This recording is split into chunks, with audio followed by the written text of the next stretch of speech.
Au cœur de New York, un audacieux braquage de banque a lieu en pleine journée de travail. Un braquage parfait car, au final, la police ne dispose d'aucune preuve, d'aucune victime, d'aucun suspect et d'aucun mobile pour le crime. Il s'agit du principal braqueur et il s'appelle Dalton. Il nous raconte qu'il y a quelque temps, il a mis en place un plan parfait pour cambrioler une banque. Nous voyons un petit groupe de peintres vêtus de bleu de travail, de casquettes et de lunettes de soleil entrer dans la banque. Soudain, il verrouille les portes d'entrée et commence à crier qu'il s'agit d'un cambriolage.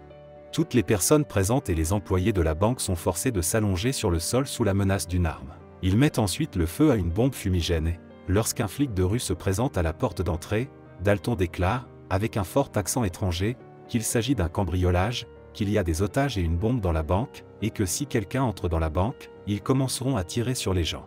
L'action se déroule dans un commissariat de police. On nous présente l'inspecteur Frazé, l'un des meilleurs flics, mais qui a un problème de réputation. Il est pris dans une mauvaise passe, accusé d'avoir volé 140 000 $ sur la scène d'un crime. Pourtant, il n'a rien pris, car le trafiquant de drogue qu'il a arrêté l'a piégé. On lui fait confiance, ainsi qu'à son partenaire et à Mitchell, pour négocier avec les voleurs et ils se rendent sur les lieux du cambriolage. C'est ici que nous faisons la connaissance de M. Arthur Cazet, le propriétaire de la banque. Il est informé d'un attentat contre sa succursale, ce qui ne le perturbe pas trop dans un premier temps. Mais lorsqu'on lui dit que le numéro de la succursale est le 32, il devient immédiatement nerveux. Nous retournons à la banque. Une équipe de police dirigée par l'inspecteur Frazé arrive et découvre que les caméras de vidéosurveillance de la banque ont été désactivées quelques minutes avant le cambriolage. La police ne sait pas combien d'otages se trouvent dans la banque, ni combien de voleurs, et n'a aucune idée de ce qui s'y passe.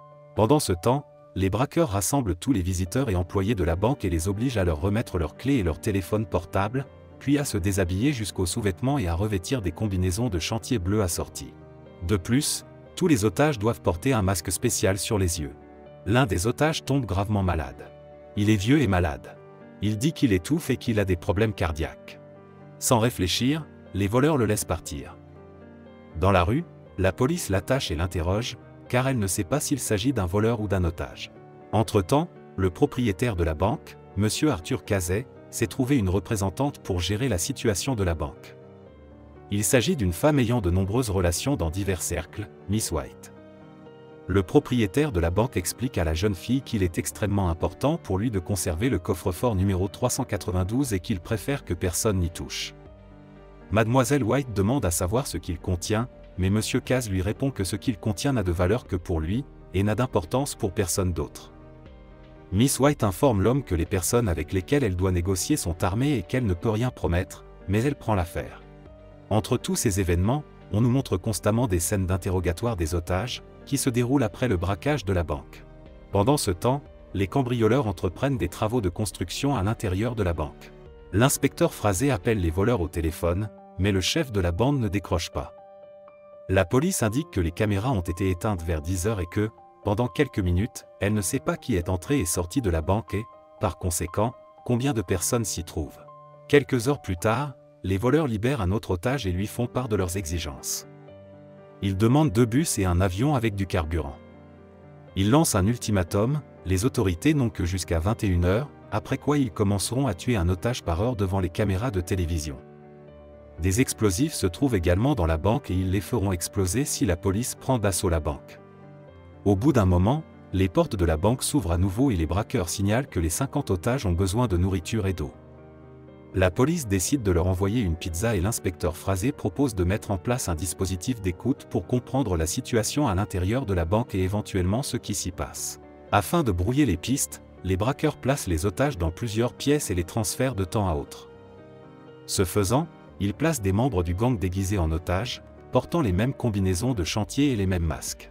Après avoir reçu l'enregistrement d'un dispositif d'écoute de la banque, que la police a glissé dans la nourriture des otages, ils supposent que les voleurs sont russes, parce qu'ils ne peuvent pas distinguer les paroles et comprendre de quel type de langue il s'agit. L'interprète qui arrive sur les lieux dit que ce n'est pas du russe et ils mettent l'enregistrement sur haut-parleur et demandent aux gens dans la rue qui connaissent cette langue. Il s'avère que c'est de l'albanais. Les détectives se rendent compte que les voleurs leur ont simplement fait écouter l'enregistrement, sachant qu'ils mettraient le bâtiment sur écoute. Dalton et son partenaire ouvrent cette même boîte numéro 392 et en retirent des documents. Pendant ce temps, le maire de la ville arrive sur les lieux du cambriolage. Le maire présente Mademoiselle White à Frazé et demande au détective de permettre à la jeune fille de participer à l'opération, lui rappelant son échec avec le trafiquant de drogue et la perte de 140 000 $ lors de l'arrestation, laissant entendre que la femme devrait avoir les pleins pouvoirs dans l'opération. Le détective parvient enfin à mettre la main sur le chef de gang et à discuter avec lui. Dalton dit à Frazé que si les cambrioleurs n'obtiennent pas ce dont ils ont besoin à l'heure prévue, la police devra commander un corbillard. Dans la soirée, Miss White pénètre dans la banque grâce à un détective et s'entretient avec le chef de la bande. Il s'avère que le fondateur de la banque a fait fortune en collaborant avec les nazis pendant la Seconde Guerre mondiale. Dans le coffre-fort de la banque numéro 392 se trouvent des documents attestant de ses liens militaires, ainsi que des diamants et une bague de grande valeur. Dalton était à la recherche des documents, déterminé à les conserver et à faire éventuellement chanter le propriétaire de la banque plus tard. Mademoiselle White propose de se rendre immédiatement à la police, puis le propriétaire de la banque offre au voleur 2 millions de $ en échange des documents contenus dans le coffre-fort, mais le voleur refuse. Dalton dit qu'il obtiendra tout ce qu'il veut et qu'il sortira par la porte d'entrée de la banque. Frazé tente de comprendre le contenu de la conversation à la banque, mais Mademoiselle White affirme que les voleurs ne tueront pas les otages, quelles que soient leurs intentions. Frazé dit que la police n'a cessé d'essayer de gagner du temps, mais il se rend compte que ce sont les braqueurs eux-mêmes qui font traîner les choses. Les voleurs leur donnent un délai, ils ne le respectent pas, les voleurs leur donnent à nouveau un délai supplémentaire. Le détective appelle la banque et veut s'assurer que tous les otages sont en vie. Une fois à l'intérieur de la banque, et constatant que les otages vont bien, le policier dit à Dalton qu'une équipe du SWAT est sur le point de prendre d'assaut la banque, mais Dalton pense que c'est absurde, car personne n'ordonnera un assaut tant que tous les otages sont en vie et que leur vie n'est pas en danger. Alors qu'il quitte la banque, Frazé attaque Dalton et veut lui arracher son masque. Mais un complice arrive en courant et le combat s'arrête rapidement. Au bout d'un moment, Dalton appelle le détective et demande à voir les images des caméras de la banque. Ici, les policiers regardent la mort d'un otage d'une balle dans la tête. Après l'incident, le chef de la police arrive sur les lieux et déclare que l'affaire est allée trop loin, que l'otage a été tué et que Frazé est relevé de son autorité pour diriger l'opération. Darius, qui est responsable de l'équipe du SWAT, devient le nouveau chef. Les policiers commencent à planifier un plan d'assaut de la banque. En conséquence, ils se rendent compte qu'il sera très difficile pour eux de comprendre où sont les voleurs et où sont les otages, jusqu'à ce que les voleurs commencent à tirer sur les forces spéciales, et même si la banque n'est pas minée par des explosifs, il y aura un hachoir à viande dans le bâtiment de la banque. Ils décident finalement d'utiliser des balles en caoutchouc et de lier toutes les personnes à la banque. Au matin, Frazé devine que les choses ne sont pas ce qu'elles semblent être et que les voleurs ne veulent pas de l'avion. Il se demande pourquoi les cambrioleurs prolongent le temps aux policiers. Frazé trouve un dispositif d'écoute dans la boîte contenant le message et réalise que les voleurs écoutaient les flics depuis le début et qu'ils savaient tout. Frazé demande à Darius d'arrêter l'attaque, mais malheureusement il n'arrive pas à temps et l'équipe du SWAT fait exploser les portes principales de la banque. Les otages commencent alors à s'enfuir de la banque et la police les arrête tous. À l'intérieur de la banque, la police ne trouve absolument rien. Il n'y a pas de voleurs, pas de tunnel creusé par eux, et rien ne manque dans la chambre forte. De plus, il s'avère que les armes laissées par les voleurs sont des jouets et que le meurtre de l'otage a été mis en scène. La police ignore combien d'otages se trouvaient dans la banque, combien de voleurs et ce qui s'y est réellement passé. Les criminels, mêlés aux autres otages, ont quitté proprement la banque, et la police ne peut ni les prouver ni les retrouver. Frazé découvre qu'il n'y a pas de documents dans la banque pour la cellule 392. Il essaie de découvrir ce qu'Arthur Cass cachait dans cette cellule et va voir Mademoiselle White. Il lui montre l'enregistrement de la conversation dans la voiture, où le maire l'a fait chanter pour donner à Mademoiselle White tous les pouvoirs dans l'opération et l'amener à l'intérieur de la banque pour parler au chef des voleurs. Mademoiselle White ne dit rien à l'inspecteur, sauf que toutes les conditions de l'accord sont remplies et que Frazé gravira les échelons, qu'il sera acquitté de toutes les charges et qu'il obtiendra son premier diplôme d'inspecteur. Mademoiselle White dit que M. Cass, comme beaucoup de riches, a fait sa fortune pendant la guerre. Elle demande à Frazé de quitter cette affaire. Miss White elle-même se rend chez M. Cass. Elle dit à l'homme que le détective s'avère très intelligent, mais qu'elle a accéléré la carrière du détective et qu'il est maintenant sous contrôle. Le propriétaire de la banque demande où se trouve l'enveloppe contenant les documents, ce à quoi Mademoiselle White répond que les voleurs ont tout pris dans le coffre-fort s'ils font chanter M. Cass, qu'il n'a qu'à payer et qu'il récupérera son enveloppe.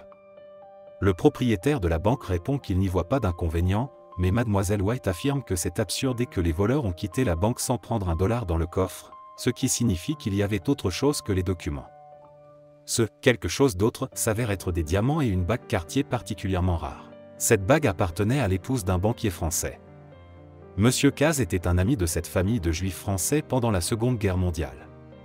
Ils ont été envoyés dans un camp de concentration et Monsieur Caz aurait pu les aider grâce à ses énormes relations, mais il a dit que les Allemands payaient bien et Monsieur Caz leur a vendu son âme. Entre-temps, à la demande de l'inspecteur Frazé, un coffre-fort numéro 392 est ouvert à la banque. Mais il est vide, à l'exception de détritus et d'une bague très chère avec une note laissée par Dalton. La note dit de suivre la bague.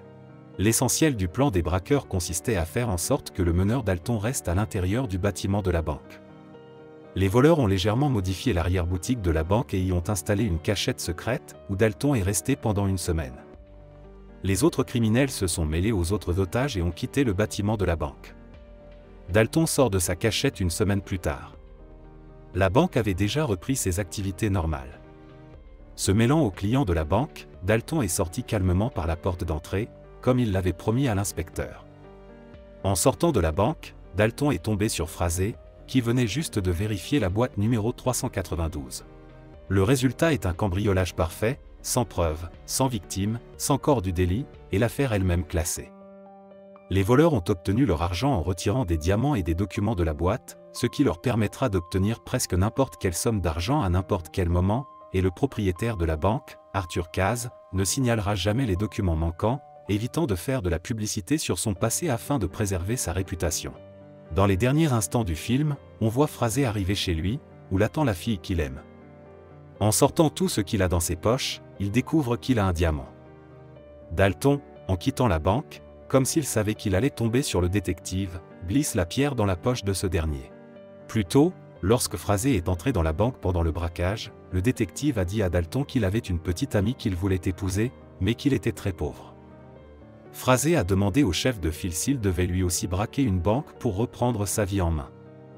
Dalton lui répond que l'argent n'est pas l'essentiel. C'est ce que nous voyons à la fin du film.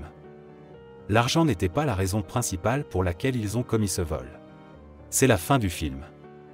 Merci à tous d'avoir regardé, aimé cette vidéo, écrivez dans les commentaires ce que vous en pensez, et à bientôt dans les prochaines vidéos.